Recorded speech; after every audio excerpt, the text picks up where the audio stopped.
बिस्मिल्लाहिर्रहमानिर्रहीम। अच्छा, criminal procedure code जो है उसका जो चैप्टर 16 है उसके बारे में आज हम कुछ वो डिस्कस करेंगे। बेसिकली जो ये चैप्टर है ये है कंप्लेंट,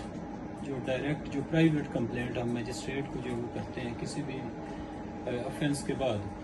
तो उसके बारे में जो है ये डिस्कस किया गया। अच्छा, इसका फर्स्ट ऑफ ऑल तो मैं कनेक्शन जो है वो आपको जो है वो जोड़ के दिखाता हूँ कि जैसे एक जब ऑफेंस जब कमिट होता है तो उसके बाद उसकी आम रूटीन में हम एक इंफॉर्मेशन जो देते हैं वो पुलिस को देते हैं। तो अगर वो कॉग्निजेबल ऑफेंस होता है तो 154 के तहत जो उसकी FIR दर्ज होती है, और अगर वो नॉन कॉग्निजेबल ऑफेंस होता है तो फिर उसकी 155 के तहत जो है एक रिपोर्ट जो है वो दर्ज होती है, और उसके बाद वो मजिस्ट्रेट के पास आते हैं और परमिशन लेते हैं कि हमने जो है वो आगे इन्वेस्टिगेट करना है, वारंट गिरफ्तारी जारी करे या ना करे, मजिस्ट्रेट की जो है वो सवाब दे दे। अच्छा, सिमिलरली ये जो चैप्टर 16 है इसमें है प्राइवेट कंप्लेंट, जो डायरेक्ट हम जो है वो यानी पुलिस को छोड़ के जो डायरेक्ट हम मजिस्ट्रेट के पास जाते हैं, ये उससे मुताल्लिक है। अब इसका जो बैकग्राउंड है वो दो तरह से आप समझें। नंबर वन तो जो है कि एक बंदा जिसने जो है पुलिस को जो है वो एप्लीकेशन जो है सबमिट की, और देर आफ्टर जो है इन्वेस्टिगेशन में उसको फेवर ना मिली, चेंज ऑफ इन्वेस्टिगेशन में भी जो है वो फेवर ना मिली, और अल्टीमेटली वो एग्रीव्ड है और वो अब जो है वो फाइनली प्राइवेट कंप्लेंट जो है वो आके जो है वो सबमिट करता है। दूसरा इसका तरीक़ाकार ये है कि आप यानी आपने ऐसा कोई प्रोसीजर अडॉप्ट नहीं किया और आप डायरेक्ट जो है वो आते हैं और प्राइवेट कंप्लेंट जो है वो मजिस्ट्रेट के जो है वो सबमिट करते हैं, और मजिस्ट्रेट उससे ऑनवर्ड जो है अपना जो प्रोसेस करता है। तो प्राइवेट कंप्लेंट जो डायरेक्ट मजिस्ट्रेट की हम करते हैं, ये सेक्शन 200, ये चैप्टर 16 है, और ये सेक्शन 200 से लेके 203C तक बस एक स्मॉल जो है वो चैप्टर है, इसी में जो है ये कंक्लूड हो जाता है। अच्छा, अब इसका जो तरीक़ेकार है वो क्या है? फर्स्ट ऑफ ऑल तो जो है वो आपने मजिस्ट्रेट के यहाँ आके अपना इस्तिगासा या अपनी जो वो कंप्लेंट जो है वो पेश करना होती है। अब अगर तो जो है वो आप उसको ज़बानी तौर पे जो है वो यहाँ पे आके पेश करते हैं, तो उसका ये है कि फर्स्ट ऑफ ऑल सेक्शन 200 में एक एग्जामिनेशन ऑफ कंप्लेनेंट के मजिस्ट्रेट जो है वो आपको एग्जामिन करेगा ऑन ओथ, और एग्जामिन करने के बाद जो है वो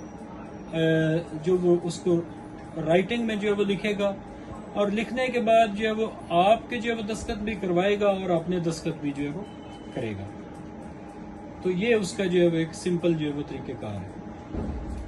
अच्छा, अब इसमें एक है कि अगर जिस मजिस्ट्रेट के पास आप गए हैं वो कॉम्पिटेंट नहीं है, मीन्स के उसके पास इख्तियारात नहीं है, जैसे मजिस्ट्रेट क्लास 1 है, 2 है, 3 है, तो इख्तियारात में जो है वो रेलेवेंट ऑफेंस जो है वो उसके नहीं आता, तो फिर वो क्या काम करता है कि जी वो जो ये कंप्लेंट है आपकी उसको रिटर्न भी कर सकता है, और ये डायरेक्शन दे सकता है कि जी आप इसको जो रेलेवेंट जो फोरम है वहां पे जाके जो वो पेश करें। ठीक है जी। अच्छा, इसी तरह ये है कि इससे पहले अगर जो है वो सपोज आपने जो है वो मतलब इन राइटिंग जो है वो नहीं जो है वो कंप्लेंट करवाई, तो वो अगर आपको उसने जो स्टेटमेंट जो रिकॉर्ड वगैरह कर ली है, करने के बाद आप आगे जो है वो किसी जो है वो डिफरेंट फोरम की तरफ जाते हैं, तो नए फोरम वाले के लिए जरूरी नहीं है कि वो उसको दोबारा वंस अगेन रिकॉर्ड करे। ठीक है, वो उसी पे जो है वो कर सकता है रिलायंस। और सिमिलरली जो अगर जो है वो अपना इन राइटिंग नहीं करता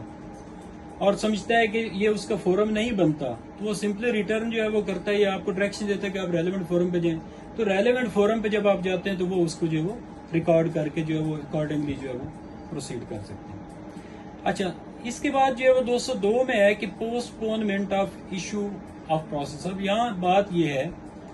कि जब कंप्लेंट सपोज जो है एक रेलेवेंट फोरम पे जो है वो आपने कंप्लेंट जो है वो दर्ज की मजिस्ट्रेट के पास, वहां पे आपने पेश की कंप्लेंट,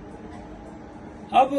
वो रेलेवेंट फोरम है, तो सबसे पहले मजिस्ट्रेट जो है, यानी जरूरी नहीं है कि स्ट्रेट अवे आपकी बात को जो फॉलो अप करते हुए वो एक्यूज पर्सन को जो है समन या वारंट के जरिए तलब कर दे, जरूरी नहीं है। वो प्रोसेस का जो ये काम है उसको जो है वो अभी सस्पेंड कर सकता है, پوسٹ پون کر سکتے ہیں، اور اس سے پہلے آپ کی جو انفارمیشن جو دی ہوئی ہے اس کے اوپر انکوائری یا انویسٹیگیشن کنڈکٹ کر سکتے ہیں۔ انکوائری اور انویسٹیگیشن میں بھی آپ کو فرق کا پتہ ہونا چاہیے کہ انکوائری جب کورٹ